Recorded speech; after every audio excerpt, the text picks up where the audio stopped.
We are on Bet Tishrei, marks the Hilula of a really great Iraqi rabbi. His name was Rabbi Salman Eliyahu Z'tl, one of the great rabbis from Iraq. He was born actually in English year 1872 and passed away in the year 1940, to be precise, on the 4th of October. Naturally, that was the 2nd of Tishrei. Become a great Kabbalist and one of the great rabbis from Iraq of his time. He was a Talmid, a student of the famous Ben Ish Chai Hacham Yosef Chaim. Also, he would later on go to Jerusalem towards the end of his life to learn under the auspices of the great Rabbi Chaim Shaul Dweck HaKohen. Also, and he was the author of the Kelem Shlomo Etz Chaim, which was a perush on the great works of Rabbi Chaim Vital. And he was also very well known as being the father of the famous Rabbi Mordechai Eliyahu. So let's explore some of the highlights within regards to a great rabbi's life. So he was born in Baghdad, in Iraq, over there, and came from a great family in of itself. And he learned a Torah education framework inside in of itself in Iraq, naturally, because at that point in time there was a very, very large Jewish community in Iraq, respectively. So he had a Torah education. Well, I think he was also receiving, if I'm not mistaken, also a general worldly education also. And because he was so clever and so talented, apparently he had, I think, if I'm not mistaken, a spot or potentiality to even study in Oxford University over there. But I think he was even accepted to the university. But before he actually went about his travels to go to the United Kingdom, he entered the famous yeshivat Bet Zilka, a place we've spoken about before, one of the great yeshivot in Iraq, respectively. And he decided he wanted to study Torah. And this was, I don't think the family was so warm towards this idea, because they wanted him possibly to go and learn in Oxford University, which was considered like the top university one of the top universities in the world over there. I think there was pressure, but Chacham Yosef Chaim actually advised him to actually go to Israel instead. And actually, interesting, he went to Israel over there. He immigrated. I think it was in the year 19. It was at one stage in time.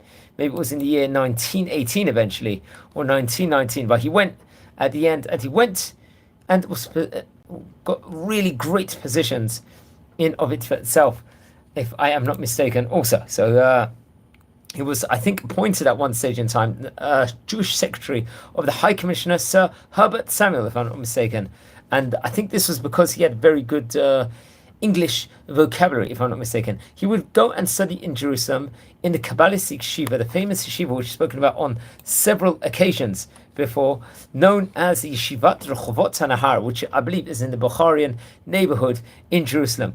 And he was appointed one of the great Talmudim, and especially of the yeshiva of Rabbi Chaim Shaul Cohen Hadwek. He was one of the great Syrian rabbis in of itself, and was really one of the highest students in that specific place in of itself. He would end up writing many, many great Torah works, including Kerem Shlomo and Etz Chaim in itself. They're actually interesting. He studied with many great rabbis at that stage in time, including the famous Kaf HaChaim, Rabbi Yaakov Chaim Sofer, who was also one of the great rabbis of later years, and we use his book with regards to learning Torah and Halacha very much so here on modern day. He had many great Talmidim, also great students, including the famous Rabbi Yitzchak Kaduri, who we've mentioned about on various occasions before. And he would actually marry into very great heritage, very great Torah backbone, let's just say. He got married to Rabbanit Mazal, who happened to be, I think, the sister of Rabbi Yehuda Tzadka, who I believe Rabbi Yehuda Tzadka was a Rosh Yeshiva of Parat Yosef at one stage in time, if I'm not mistaken. Also, and he would become, I believe, the father of many great people, including Dr. Ephraim ben Eliyahu, also the famous chief rabbi, Rabbi Mordechai Eliyahu, also Rabbi Shimon ben Eliyahu, also another great person, and Rabbi Naim ben Eliyahu. These were really great people. And he would also, I believe, I think he also himself became the Rosh Yeshiva in Jerusalem, or the Shechonat, in the place of the Shechonat Bocharim in of itself also. And what a family tree to actually have. It's absolutely incredible. These were the great rabbis of Jerusalem, and one of the greatest families of all time. Now it's interesting, among his Talmidim included obviously his son, Rabbi Mordechai Eliyahu, and Rabbi Yehuda Tzadka. These were his great students. Among his time period also were other great rabbis, a galaxy of rabbis, especially from Iraq, including the famous Rabbi Yehuda Fataya, who we spoke about before.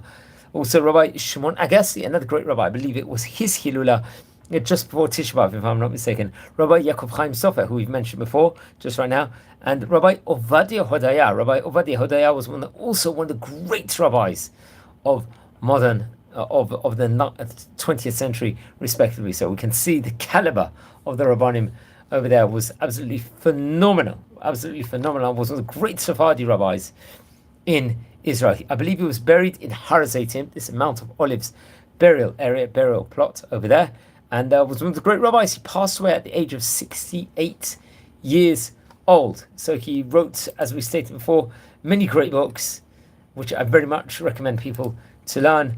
And please don't forget to subscribe to the channel. We've covered already over 400 great rabbis of yesteryear. Please like the video, share the videos. Wishing all a great night. Take care and be well.